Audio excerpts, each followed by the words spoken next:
जय हिंद दोस्तों, स्वागत है आपका। आज का टॉपिक है railway group D model practice set तीन। चलिए स्टार्ट करते हैं। इसमें अभी हम लोग जीके का प्रश्न देख रहे हैं।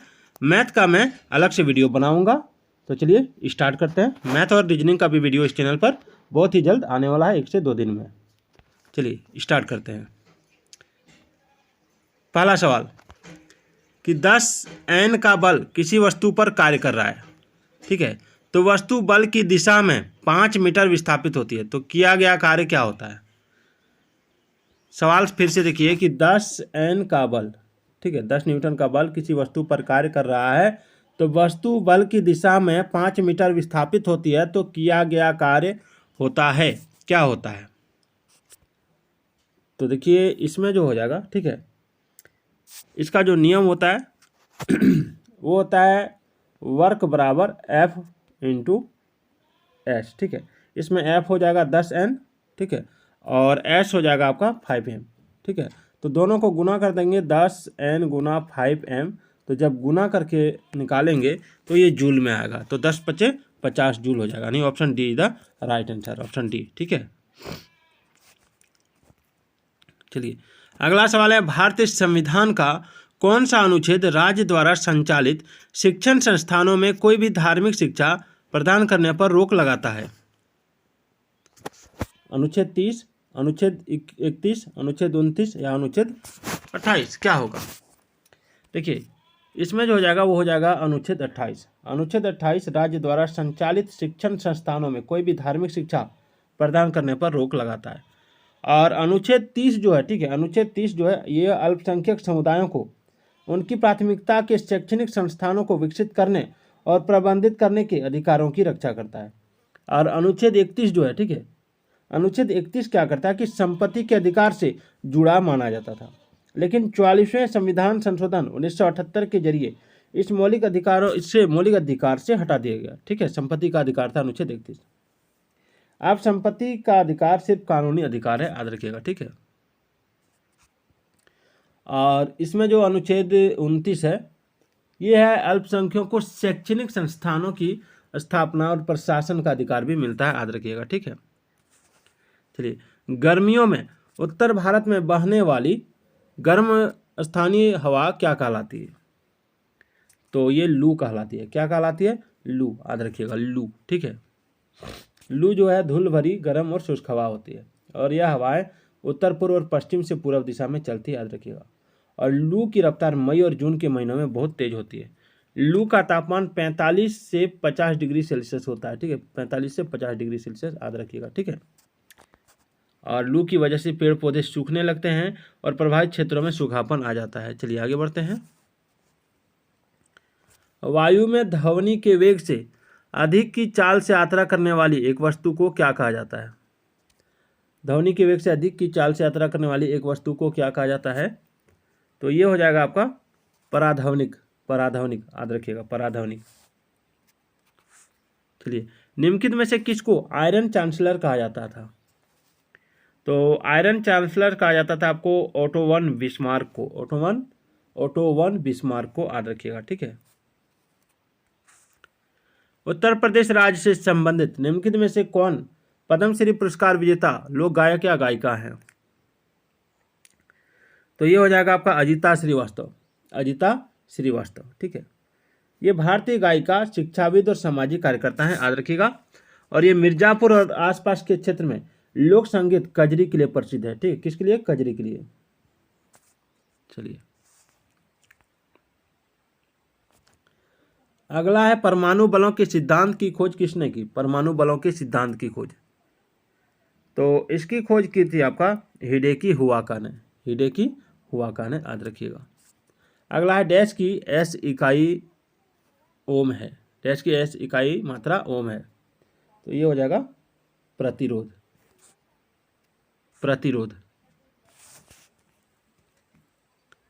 चलिए असंतृप्त हाइड्रोकार्बन उत्प्रेरक की उपस्थिति में हाइड्रोजन जोड़ते हैं, जैसे कि पैलाडियम और रेडियम, निकल और प्लाटियम, निकल और कैडमियम, निकल और हाइड्रोजन, क्या हो जाएगा। तो ये हो जाएगा आपका निकल और पैलेडियम, ठीक है, निकल और पैलेडियम, याद रखिएगा।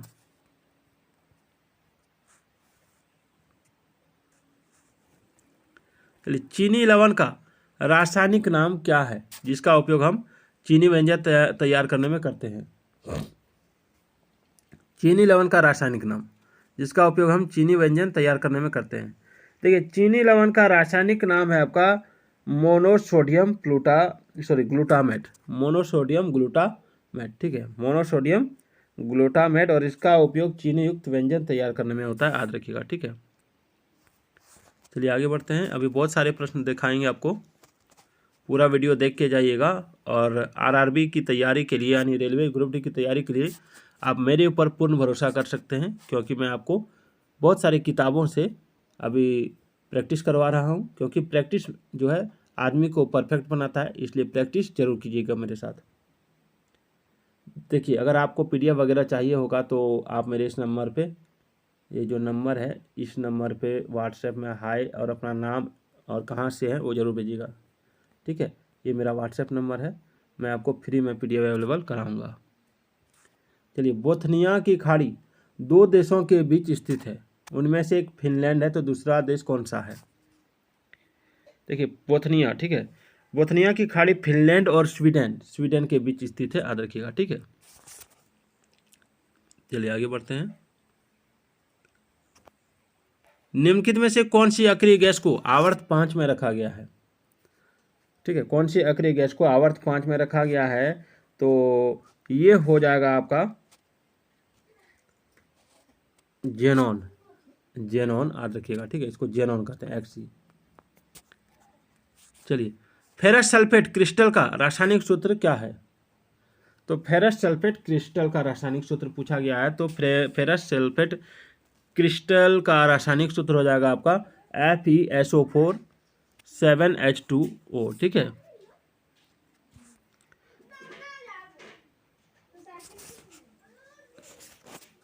चलिए, एक कार का वेग 5 सेकंड में 18 किलोमीटर प्रति घंटा से 36 किलोमीटर प्रति घंटा तक समान रूप से बढ़ता है, तो कार के त्वरण की गणना करें, ठीक है। तो कार के त्वरण की गणना करना है। देखिए, वेग कितना है? वेग है 36 किलोमीटर। वेग कितना है? वेग है आपका 36 किलोमीटर। v है 36 किलोमीटर, ठीक है, और u है 18 किलोमीटर, ठीक है, और t कितना है? t है 5 सेकंड, है ना। तो इसका हमको ये निकालना है, यानी त्वरण निकालना है। तो ये बराबर क्या होता है? सो देखिए, ये बराबर होता है v minus U by T, ठीक है। तो v कितना आ गया? 36, तो 36 घटा 18/5 कर देंगे, ठीक है, याद रखिए। अब क्या करेंगे? इसको अब हम घटा लेंगे। 36 में 18 जाने पर कितना होता है? 36 में 18 जब जाएगा तो हो जाएगा 18, क्या हो जाएगा? 18, याद रखिएगा। तो इसमें आ जाएगा 18/5, ठीक है, 18/5। अब किलोमीटर है इसमें क्या है? किलोमीटर। तो इसको 18 को 1000 से डिवाइड कर देंगे, 18 को 1000 से गुना कर देंगे, ठीक है, क्योंकि किलोमीटर को मीटर में चेंज करना है। अब क्या हो जाएगा? यहाँ पर जो है इसको हम 60 से गुना कर देंगे, 60 × 60, ठीक है, ये गुना हो जाएगा, ठीक है, क्योंकि घंटा है इसलिए गुना हो गया। अब इसमें क्या करेंगे? सब काटेंगे। आप काट के देख लीजिएगा, जब काटेंगे तो आंसर हो जाएगा आपका ऑप्शन सी, ठीक है, ऑप्शन सी, याद रखिएगा। चलिए, मैं साइंस के इन प्रश्नों का अलग से वीडियो बनाऊंगा। अब एक बार कमेंट कर दीजिए कि वीडियो कैसी लग रही है। मेरे पास उतनी व्यवस्था नहीं है, मैं भी नया यूट्यूब से जुड़ा हूँ इस चैनल में। तो चलिए, सवाल है, 12 kg की एक वस्तु को भूमि से एक निश्चित ऊंचाई पर रखा गया है। यदि वस्तु की स्थितिज ऊर्जा 6000 जूल है तो भूमि के संदर्भ में वस्तु की ऊंचाई ज्ञात कीजिए, ठीक है। जी कितना है? 10 मीटर सेकेंड स्क्वायर, ठीक है। तो इसमें क्या करेंगे? सो देखिए, इसमें हमारा स्थितिज ऊर्जा जो है, स्थितिज ऊर्जा होता है mgh, ठीक है। स्थितिज ऊर्जा क्या होता है? mgh। तो 12 kg है, ठीक है, तो 12 kg है, तो यहाँ g जो है इसको गुना कर देंगे किससे? 10 से, 12 से, ठीक है। तो इसमें क्या करेंगे हम? इसमें लिखेंगे 6000 इक्वल टू, ध्यान दीजिएगा, 6000 इक्वल टू 12 × 10 × h, ठीक है। तो h हमको निकालना है, तो 6000/12 × 10, ठीक है। तो ये जीरो कट गया, ये जीरो कट गया, ठीक है। अब इसको यदि हम काटते हैं तो आ जाता है 50, क्या आ जाता है? 50। तो 50 आ जाता है, तो या तो क्वेश्चन में गड़बड़ी हो सकता है, ठीक है, क्वेश्चन में गड़बड़ी हो सकता है, इसमें क्वेश्चन में गड़बड़ी है, यहाँ पर 600 होना चाहिए था। जब 600 होगा तभी जाके मेरा आंसर 5 मीटर आएगा। कितना आएगा? 5 मीटर, याद रखिएगा। चलिए, निम्नलिखित में से कौन सी एक अवक्षेपण अभिक्रिया है? अवक्षेपण अभिक्रिया, देखिए अवक्षेपण अभिक्रिया पूछा गया, ठीक है, कि निम्नलिखित में से कौन सी एक अवक्षेपण अभिक्रिया है। तो अवक्षेपण अभिक्रिया जो होता है वो होता है आपका sodium sulphate, barium chloride, barium sulphate और सोडियम क्लोराइड, ठीक है। तो चलिए आगे बढ़ते हैं। परमाणु के भीतर न्यूट्रॉन द्वारा प्रोटॉन पर आरोपित बल क्या कहलाता है? दोस्तों मैं एक चीज़ आपको बता दूं कि आप 8 से लेके, ठीक है, 8 से लेके 10 तक के विज्ञान की बुक को पढ़ लीजिए, एनसीईआरटी बुक को, एनसीईआरटी बुक को 8 से लेके 10 तक की एनसीईआरटी बुक को आप पढ़ लीजिए। आपका रेलवे ग्रुप डी में सिलेक्शन पक्का है, ठीक है। और अगर आप कमेंट कीजिएगा तो मैं एनसीईआरटी बुक जरूर पढ़ाऊंगा आप लोगों को। तो चलिए, इसमें कह रहा है कि परमाणु के भीतर न्यूट्रॉन द्वारा प्रोटॉन पर आरोपित बल कहलाता है। तो ये चीज़ याद रखिए कि परमाणु के भीतर अगर न्यूट्रॉन द्वारा प्रोटॉन पर जो आरोपित बल कहलाता है वो नाभिकीय बल कहलाएगा। क्या कहलाएगा? नाभिकीय बल, याद रखिएगा। चलिए अगला सवाल है, जायकवाड़ी जल विद्युत परियोजना किस नदी पर बनाई गई है? जायकवाड़ी जल विद्युत परियोजना, तो देखिए जायकवाड़ी जल विद्युत परियोजना गोदावरी नदी पर बनाई गई है। कहाँ बनाई गई है? गोदावरी नदी पर, ठीक है। अगला है, किसी विस्फोट के कारण समुद्र के तल पर बनने वाली लहरें डैश होती हैं। क्या होती हैं? तो जो लहरें बनती हैं वो अनुदैर्घ्य तरंगें होती है। क्या होती है? अनुदैर्घ्य लहरें, याद रखिएगा, ठीक है, अनुदैर्घ्य लहरें। चलिए, कार्य शुरू होने की स्थिति में विस्थापन और लगाए जाने वाले बल के बीच का कोण डैश होता है। क्या होता है? तो ये होता है आपका 90 डिग्री हो जाएगा। कितना हो जाएगा? 90 डिग्री, ठीक है।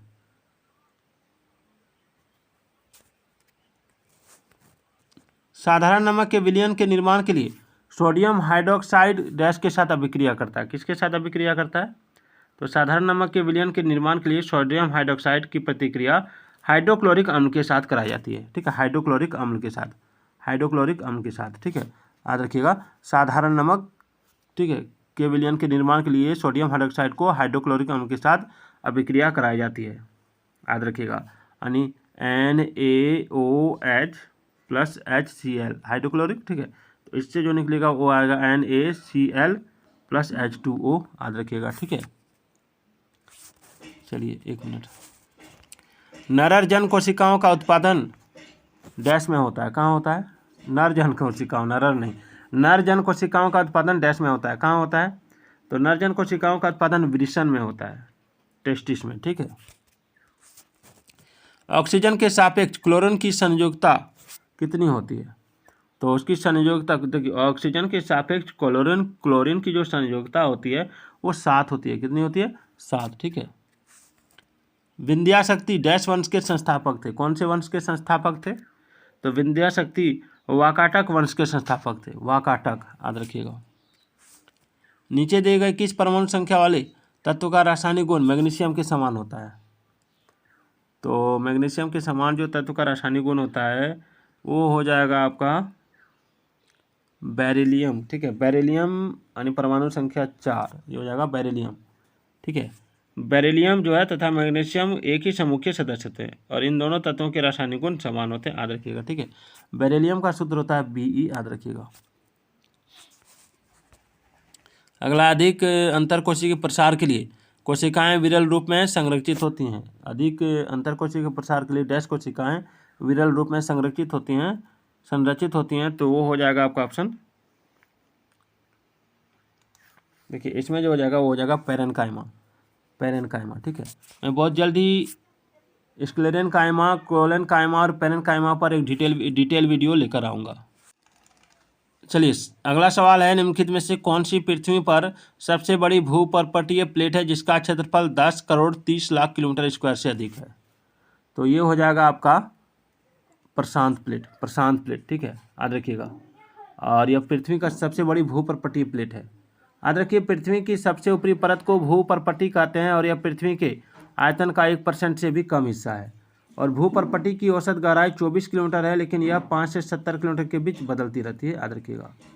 और भूपर्पट्टी मुख्य रूप से सिलिकॉन और ऑक्सीजन से बनी होती है और भूपर्पट्टी को 3 परतों में बांटा गया है, अवसादी परत, ग्रेनाइट परत और बेसाल्टिक परत, याद रखिएगा।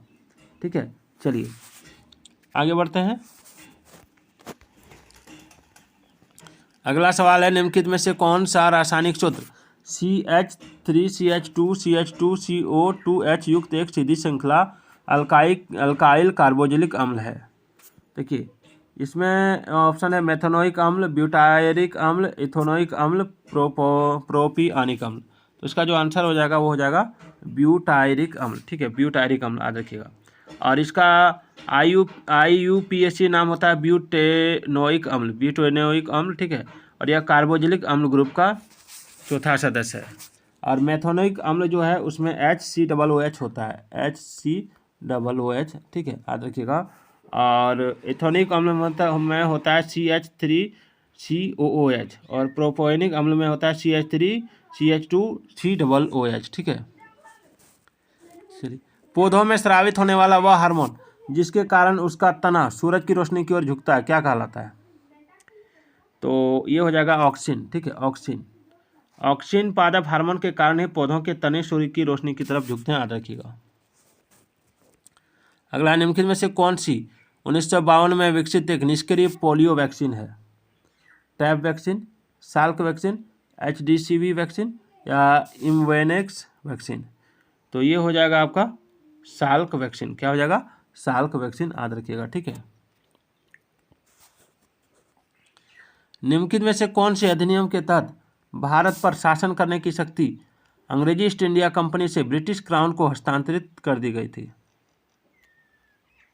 तो ये हो जाएगा, ऑप्शन देख लेते हैं, ये हो जाएगा D नंबर। ठीक है, भारत सरकार अधिनियम 1858। भारत सरकार अधिनियम 1858 के तहत भारत पर शासन करने की शक्ति अंग्रेजी ईस्ट इंडिया कंपनी में से ब्रिटिश क्राउन को हस्तांतरित कर दी गई। और इस अधिनियम के तहत ब्रिटिश संसद ने ईस्ट इंडिया कंपनी को पूरी तरह से खत्म कर दिया और भारत पर शासन करने की जिम्मेदारी अपने हाथों में ले ली और ईस्ट इंडिया कंपनी का शासन समाप्त हो गया और भारतीय प्रशासन क्राउन के सीधे नियंत्रण में आ गया। ठीक है, चलिए। भारतीय संविधान का अनुच्छेद 77 से डैश संबंधित है, कौन संबंधित है? 77 से जो संबंधित है वो पूछा गया है। तो ये है आपका भारत सरकार के कारोबार के संचालन से, भारत सरकार के कारोबार के संचालन से। ठीक है, इस अनुच्छेद के अनुसार भारत सरकार की सभी जो कार्यकारी कार्रवाइयाँ हैं वो राष्ट्रपति के नाम से की जाती है। ठीक है, और राष्ट्रपति सरकार के कामकाज को आसान बनाने के लिए और मंत्रियों के बीच कार्य का बंटवारा करने के लिए नियम बना सकते हैं। और इस अनुच्छेद के तहत सरकार का अंतिम निर्णय माना जाता है, याद रखिएगा। और मंत्री का बयान सरकार की ओर से जारी किया गया आदेश नहीं होता। चलिए आगे बढ़ते हैं। अकबर के शासनकाल के दौरान राजस्व मंत्री कौन था? तो अकबर के शासनकाल के दौरान राजस्व मंत्री था आपका टोडरमल। ठीक है, और ये अकबर के दरबार के नवरत्नों में से एक थे और राजा टोडरमल ने अकबर के राजस्व विभाग में कई सुधार किए थे, याद रखिएगा। चलिए, पंचवर्षीय योजना सरकार द्वारा अर्थव्यवस्था में दीर्घकालिक हस्तक्षेप की सुविधाएं देती हैं। तो इसको थोड़ा मैं 4 ऑप्शन दिखा देता हूँ आपको। हाँ, देखिए सवाल क्या है कि पंचवर्षीय योजना सरकार द्वारा अर्थव्यवस्था में दीर्घकालिक हस्तक्षेप की सुविधा देती है। तो पंचवर्षीय योजना सदैव तृतीय क्षेत्र के विकास पर केंद्रित रहती है। पंचवर्षीय योजना अर्थव्यवस्था में मुख्यतः निजी हस्तक्षेप पर केंद्रित है। पंचवर्षीय योजना सदैव बाजार उन्मुख गतिविधियों पर जोर देती है। या पंचवर्षीय योजना सरकार को अर्थव्यवस्था में दीर्घकालिक हस्तक्षेप की सुविधा देती है, क्या होगा? देखिए, इसमें जो हो जाएगा वो हो जाएगा आपका पंचवर्षीय योजना सरकार को अर्थव्यवस्था में दीर्घकालिक हस्तक्षेप की सुविधा देती है, ये हो जाएगा ऑप्शन D। ठीक है, पंचवर्षीय योजना प्रत्येक 5 वर्ष के लिए केंद्र सरकार द्वारा देश के लोगों के आर्थिक और सामाजिक विकास के लिए शुरू की जाती है, याद रखिएगा। और प्रथम पंचवर्षीय योजना 1951 से 1956 तक चली थी। चलिए, भारत की जनगणना की परिभाषा के अनुसार एक सीमांत श्रमिक वह व्यक्ति है जो डैश काम करता है। देखिए, इसमें जो हो जाएगा वो क्या हो जाएगा,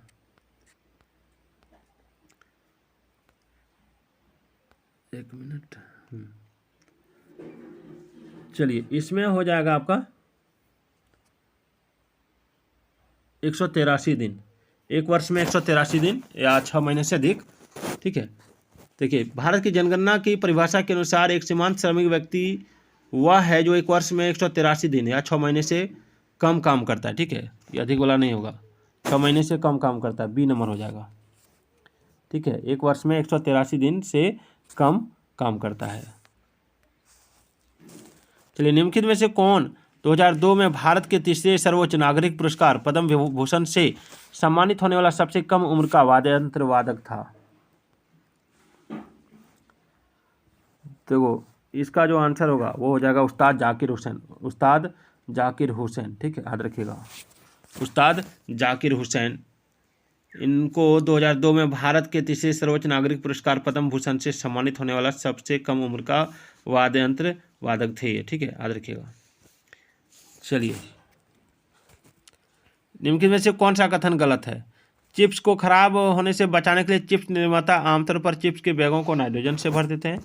उपचयन को रोकने के लिए वसा और तेल युक्त खाद्य पदार्थों में एंटीऑक्सीडेंट मिलाए जाते हैं। उसके बाद है आपका वसा और तेल समय के साथ अपचयित हो जाते हैं और उनमें से दुर्गंध आने लगती है। वसा और तेल अपचयित होने के कारण बासी हो जाते हैं, क्या होगा? चलिए इसका जो आंसर होगा वो क्या होगा? इसका आंसर हो जाएगा आपका वसा तथा तेल सामान्यतः अपचयित नहीं होते, अतः कथन सी जो है ये गलत है। ठीक है, ये चलिए अपचयित।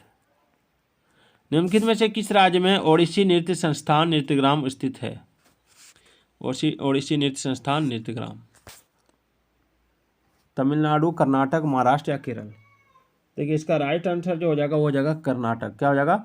कर्नाटक। ठीक है, कर्नाटक राज्य में ओडिसी नृत्य संस्थान नृत्यग्राम स्थित है और नृत्यग्राम भारतीय शास्त्रीय नृत्यों के लिए भारत का पहला आधुनिक गुरुकुल और नृत्य गांव की स्थापना 1990 में ओडिसी नृत्यांगना प्रतिमा गौरी ने की थी, याद रखिएगा। ठीक है, यहाँ ओडिसी, मोहिनीअट्टम, कथक, भरतनाट्यम, कुचिपुड़ी, कथकली और मणिपुरी का प्रशिक्षण दिया जाता है। चलिए आगे बढ़ते हैं। किस ओलंपिक में खो खो को मुख्य स्टेडियम में एक प्रदर्शनी में दिखाया गया था? देखिए 1936 के ओलंपिक में खो खो को मुख्य स्टेडियम में एक प्रदर्शनी में दिखाया गया था 1936 में। ठीक है, और खो खो को ओलंपिक में शामिल करने पर का जो लक्ष्य खो खो फेडरेशन का है, याद रखिएगा। और इस खेल को पहले राठेरा के नाम से जाना जाता था और पहला खो खो टूर्नामेंट 1914 में नियमों के साथ आयोजित किया गया था, याद रखिएगा। चलिए आगे बढ़ते हैं। नुआखाई किस राज्य का त्यौहार है? नुआखाई, देखिए नुआखाई है उड़ीसा राज्य का त्यौहार, उड़ीसा राज्य का। ठीक है, यह एक कृषि त्यौहार है और इसे उड़ीसा के सबसे बड़े कटाई का त्यौहार माना जाता है और यह त्यौहार गणेश चतुर्थी के अगले दिन मनाया जाता है और यह त्यौहार हिंदू कैलेंडर के अनुसार भाद्रपद महीने की चांद्र पखवाड़े की पंचमी को मनाया जाता है। नुआखाई शब्द का मतलब है नया भोजन, याद रखिएगा। और बिहार में आपका छठ, होली, दिवाली, दशहरा, रामनवमी बड़ा धूमधाम से मनाया जाता है और तमिलनाडु में आपका पोंगल और उत्सव महत्वपूर्ण है और मेघालय में वांगला उत्सव, याद रखिएगा, वांगला। ठीक है, तमिल में सबसे प्राचीन महाकाव्य शिल्पाथिकारम, ठीक है, शिल्पाथिकारम यानी रत्न जड़ित पायल। ठीक है, 5वीं-6वीं शताब्दी ईस्वी में डैश द्वारा लिखा गया था, किसके द्वारा? तो ये लिखा गया था आपका इलंगो आदिगल द्वारा, इलंगो आदिगल द्वारा। ठीक है, चलिए प्रधानमंत्री ग्रामीण आवास योजना में मैदानी क्षेत्रों के लिए इकाई सहायता की लागत केंद्र और राज्य सरकारों के बीच डैश के अनुपात में साझा की जाती है। तो ये हो जाएगा 60:40।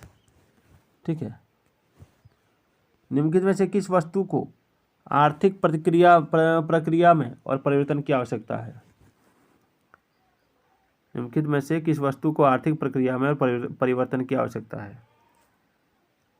देखिए ये हो जाएगा आपका मध्यवर्ती माल। मध्यवर्ती माल वस्तु को आर्थिक प्रक्रिया में और परिवर्तन की आवश्यकता है। अर्थव्यवस्था में आर्थिक परिवर्तन का तात्पर्य है श्रम और अन्य संसाधनों को कम उत्पादकता वाले क्षेत्र में ले जाना, अर्थात संरचनात्मक परिवर्तन। ठीक है, और क्षेत्र के भीतर उत्पादकता वृद्धि को बढ़ाने की सतत प्रक्रिया होना। चलिए, तो आज का ये वीडियो आपको कैसा लगा एक बार कमेंट जरूर कर दीजिएगा। ठीक है।